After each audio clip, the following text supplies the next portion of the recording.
Okay, the third context that we're going to look at is healthcare context. And I'm going to go through this a little quickly because I'm afraid I might lose time. I know that you can stop and pause, excuse me, and rewind this as you have need.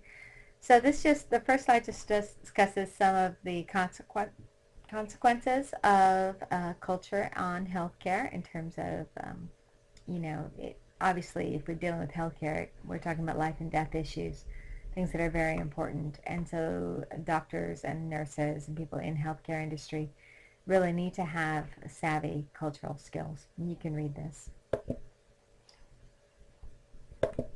The part that I want to spend more time on is this notion of diverse healthcare belief systems. This is very important.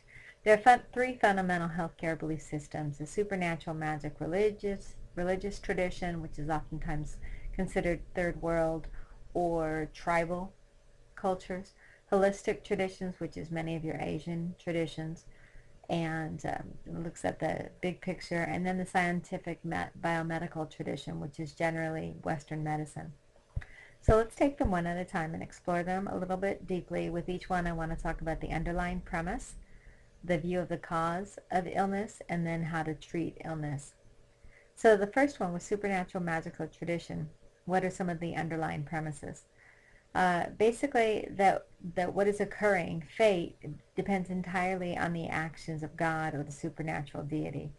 That there are a variety of things that can negatively affect your daily life, whether it's sorcery or magic or evil spirit when people talk about witch doctors. So therefore, what causes illness?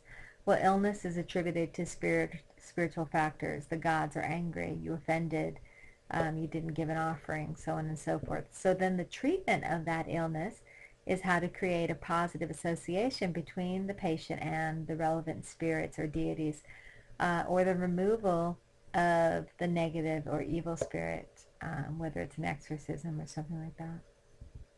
In the holistic tradition, some of the underlying premises here is that we're going to treat the whole person. It's a very global point of view, and that includes all of his or her parts, whether it's the physical, the emotional, the intellectual, the environmental. Everything is in constant interaction with everything else.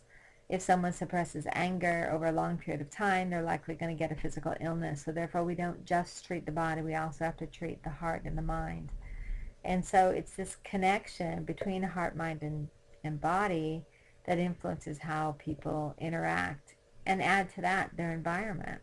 So people accept responsibility for their own level of well-being. Their everyday choices are very important in terms of taking care of one's health. What is the cause of illness in the holistic tradition? Well, for people to be healthy, they have to maintain harmony with nature's laws. They have to maintain balance within the body.